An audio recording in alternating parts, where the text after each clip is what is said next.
지옥에서 꽃을 피운 영혼. 1. 타일 조각. 1941년 가을 비엔나였습니다. 빅터 프랭클의 손에는 한 장의 종이가 쥐어져 있었습니다. 미국 피자 할당 번호. 탈출구였습니다. 저 너머로 자유가 있었습니다. 생명이 있었습니다. 하지만 그는 작은 아파트의 창가에 서서 한참을 망설였습니다. 부모님이 보였습니다. 늙어가는 두 사람. 아버지 가브리엘은 남부 모라비아 출신으로 평생을 사회복지부 공무원으로 살아온 사람이었습니다. 어머니 엘사는 프라하에서 온 여인이었습니다. 그들에게는 피자가 없었습니다. 프랭클은 하나님께 표징을 구했습니다. 어느 쪽으로 가야 할지, 무엇이 옳은지. 그날 저녁 집에 돌아왔을 때 탁자 위에 작은 타일 조각이 놓여 있었습니다. 이게 뭐죠? 아버지가 대답했습니다. 나치가 불태운 비엔나 최대 회당의 잔해에서 주운 거란다. 토라에서 나온 히브리어가 새겨져 있지. 내 부모를 공경하라. 그리하면 내 날들이 길리라는 계명이야. 프랭클은 그 작은 조각을 손에 들었습니다. 불에 그을린 벽면, 거친 가장자리, 희미하게 새겨진 글자들. 그것이 표징이었습니다. 피자는 포기되었습니다. 틸리의 바늘. 같은 해 프랭클은 로스차일드 병원에서 근무하던 간호사 틸리 그로서와 결혼했습니다. 나치가 유대인 결혼을 공식 허가한 마지막 커플이었습니다. 틸리는 곧 임신했습니다. 하지만 임신한 유대인 여성은 즉시 동쪽으로 추방되는 시대였습니다. 아이를 포기해야 했습니다. 강제 낙태. 프랭클은 평생 그 아이를 기억했습니다. 해리 혹은 마리온에게. 태어나지 못한 아이. 이름도 갖지 못한 아이. 3. 화물차. 1942년 9월 25일. 그들이 왔습니다. 프랭클과 틸리. 부모님, 형제 발터와 그의 아내. 가족 모두가 체포되어 화물차에 실렸습니다. 너무 빼곡히 실려서 앉을 수조차 없었습니다. 사람들은 교대로 배설물이 흐르는 바닥에 쪼그리고 앉아야 했습니다. 이틀간의 여정. 프랭클은 외투 안감을 만졌습니다. 그곳에는 원고가 있었습니다. 틸리가 직접 꿰맨 것이었습니다. 영혼을 돌보는 의사. 로고테라피의 핵심을 담은 책. 인간의 의미 찾기에 관한 이론서. 틸리의 바늘이 지나간 자리마다 작은 매듭이 있었습니다. 하나하나 조심스럽게, 사랑으로. 화물차가 멈췄습니다. 테레지 앤슈타트 게토였습니다. 4. 충격 대응팀. 모범 게토라고 불렸지만 실상은 지옥이었습니다. 프랭클은 그곳에서 2년을 보냈습니다. 정신병원에서 일했습니다. 공중보건부 보고서를 작성했습니다. 하지만 무엇보다 중요한 일은 동료 의사 칼 플라이시만과 함께 충격 대응팀을 조직한 것이었습니다. 새로 도착한 수감자들. 그들의 눈에서 프랭클은 읽었습니다. 절망을, 공포를, 죽음의 유혹을. 자살 충동의 징후는 즉시 보고되었습니다. 프랭클은 달려갔습니다. 당신의 삶이 아직 당신에게 무엇을 기대하고 있는지 생각해 보십시오. 어떤 이에게는 외국에서 기다리는 어린 자녀였습니다. 어떤 이에게는 완성해야 할 연구였습니다. 의미가 있으면 사람은 버텼습니다. 의미가 없으면 무너졌습니다. 프랭클은 이미 알고 있었습니다. 1943년 2월 13일 아버지 가브리엘이 숨을 거두었습니다. 81세. 굶주림과 폐렴. 프랭클은 아버지의 시신 옆에 섰습니다. 차가운 손을 만졌습니다. 주름진 얼굴을 바라보았습니다. 나는 피자를 포기하고 당신과 함께 있기로 선택했습니다. 당신이 혼자 죽지 않도록 했습니다. 평화가 왔습니다. 선택에는 의미가 있었습니다. 5. 아우슈비츠. 1944년 10월. 화물차의 틈새로 굴뚝이 보였습니다. 검은 연기, 타는 냄새. 아우슈비츠였습니다. 요제프 맹겔레가 섰습니다. 그의 손이 움직였습니다. 오른쪽, 왼쪽, 오른쪽, 왼쪽. 프랭클의 어깨를 왼쪽으로 가리켰습니다. 죽음의 줄. 하지만 프랭클은 맹겔레 뒤에서 재빨리 오른쪽 줄로 옮겨갔습니다. 어디서 그 생각이 났는지, 어디서 그 용기가 났는지. 어머니 엘사는 가스실로 갔습니다. 65세. 도착 즉시 틸리는 베르겐 벨젠으로 이송되었습니다. 이별의 순간 프랭클은 그녀의 손을 잡았습니다.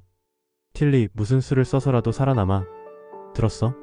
무슨 수를 써서라도. 틸리의 손이 떨렸습니다. 6. 원고. 처리구역.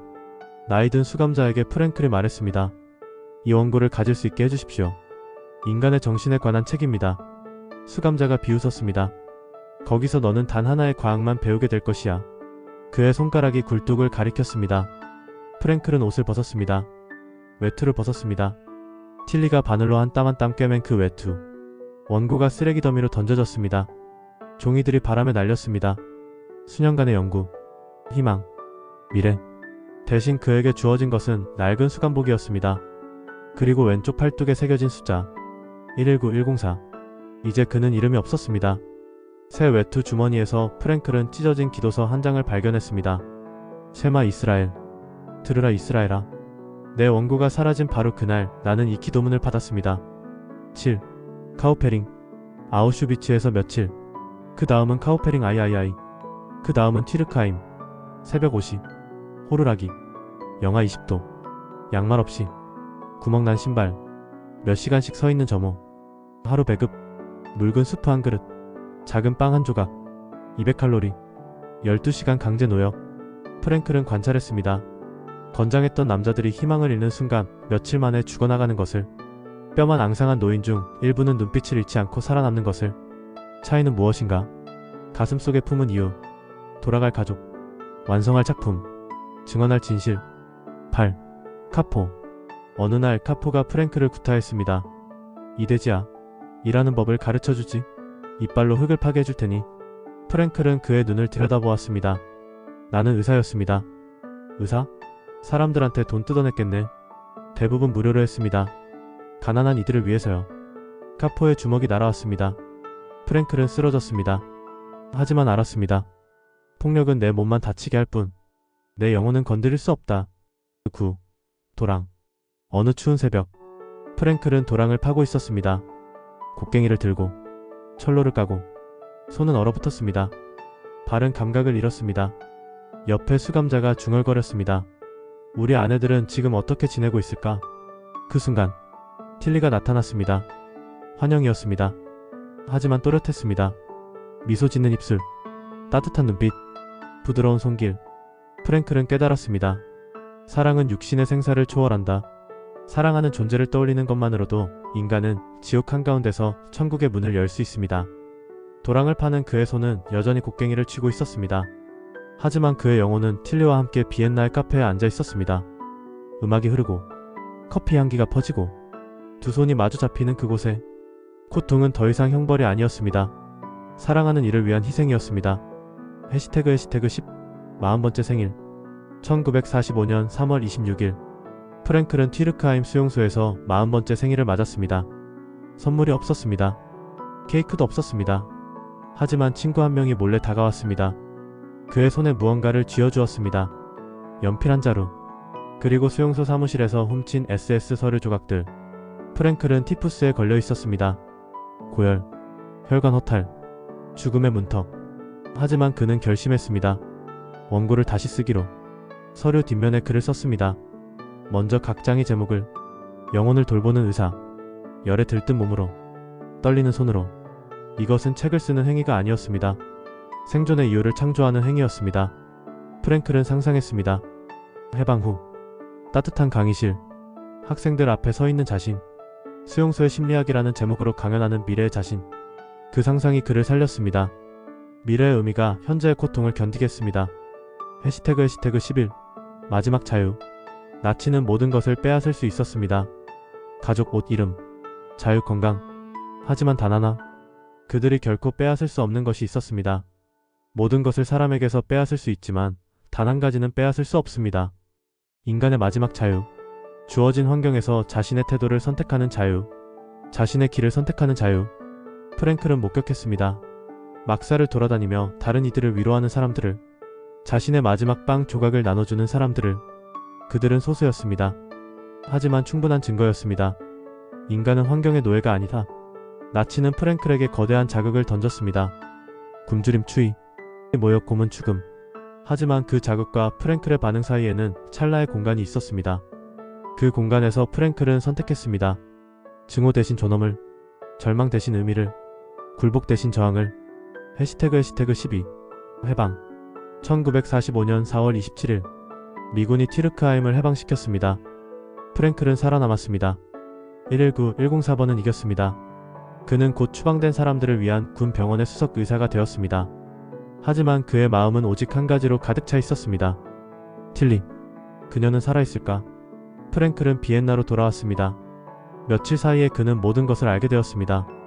어머니가 아우슈비츠 가스실에서 살해당했다는 것을, 형제 발터가 아내와 함께 아우슈비츠에서 죽었다는 것을, 그리고 틸리, 베르겐, 벨젠에서 티푸스로 사망. 해방 직후 영국군이 베르겐, 벨젠을 해방시켰을 때 1만 7천 명의 수감자는 구할 수 없었습니다. 틸리는 그들 중 하나였습니다. 1945년 9월 14일 프랭클은 친구들에게 편지를 썼습니다. 삶에 대한 즐거움은 없습니다. 오직 의무만 있을 뿐입니다. 모든 것이 공허합니다. 최고의 사람들은 돌아오지 못했습니다. 혼자 살아남았다는 죄책감. 왜 나만? 13. 9일. 하지만 프랭클은 자신에게 물었습니다. 삶이 나에게 무엇을 묻고 있는가? 답은 명확했습니다. 증언할 의무. 이 고통을 헛되이 하지 않을 책임. 친구 브루노 피터만이 아파트와 일자리 그리고 타자기를 마련해 주었습니다. 1946년 프랭클은 쏟아냈습니다. 방 안을 서성이며 구슬했습니다. 때때로 의자에 주저앉아 울었습니다. 너무나 강렬한 기억들이 그를 압도했습니다. 단 9일 만에 책 한 권을 완성했습니다. 심리학자의 강제수용소 체험. 프랭클은 익명으로 출판했습니다. 너무나 개인적이고 고통스러운 기록이었기 때문입니다. 하지만 친구들이 설득했고 프랭클은 마침내 저자임을 밝혔습니다. 이 책은 곧 전 세계로 퍼져나갔습니다. 1959년 영어로 번역되어 죽음의 수용소에서라는 제목이 붙었습니다. 20여 개 언어로 번역되었고 1600만 부 이상 판매되었습니다. 프랭클은 놀라워했습니다. 자신이 쓴 39권의 책 중에서 가장 익명으로 남기고 싶었던 이 책이 가장 유명해졌다는 사실에 해시태그 14 의미를 찾고자 하는 의지. 프랭클이 수용소 경험을 바탕으로 완성한 로고테라피. 프로이트는 인간을 성적 욕구에 지배당하는 존재로 보았습니다. 아들러는 권력 의지의 노예로 보았습니다. 하지만 프랭클은 단언했습니다. 인간의 가장 근본적인 동력은 의미를 찾고자 하는 의지라고. 수용소에서 프랭클이 목격한 것이 바로 이것이었습니다. 의미가 있으면 인간은 그 어떤 고통도 견딜 수 있습니다. 의미가 없으면 가장 편안한 삶도 견딜 수 없습니다. 프랭클은 인간이 의미를 발견하는 세 가지 키를 제시했습니다. 첫째, 창조적 가치. 무언가를 만들고 일하고 세상에 기여함으로써. 둘째, 경험적 가치. 아름다움을 경험하고 진리를 만나고 무엇보다 사랑을 주고받음으로써. 셋째, 태도적 가치. 피할 수 없는 고통 앞에서 우리가 어떤 태도를 취하느냐를 통해서. 수용소에서 프랭클이 발견한 것이 바로 세 번째였습니다. 상황을 바꿀 수 없을 때 우리는 자신을 바꿀 수 있습니다. 그리고 그 변화 자체가 가장 위대한 승리입니다. 15. 새로운 사랑. 1947년 프랭클은 수술실 조수 엘레오노르 시빈트를 만났습니다. 그녀의 애칭은 엘리였습니다. 그는 다시 사랑에 빠졌습니다. 엘리는 독실한 가톨릭 신자였고 프랭클은 유대인이었습니다. 하지만 두 사람은 서로의 종교적 배경을 존중했습니다. 함께 교회와 회당에 다녔고 크리스마스와 하누카를 함께 축하했습니다. 빅터와 엘리 사이의 딸 가브리엘레가 태어났습니다. 가브리엘. 아우슈비츠에서 죽은 아버지의 이름을 딴 것이었습니다. 프랭클은 다시 아버지가 되었습니다. 태어나지 못한 첫 아이의 빈자리를 채울 수는 없었습니다. 하지만 새로운 생명은 그에게 또 다른 의미를 주었습니다. 프랭클은 엘리와 50년을 함께했습니다. 1997년 9월 2일 92세의 나이로 눈을 감을 때까지 16. 11만 9104번이 남긴 것. 왼쪽 팔뚝에 새겨진 숫자 119104. 그것은 나치가 프랭클에게 부여한 죽음의 낙인이었습니다.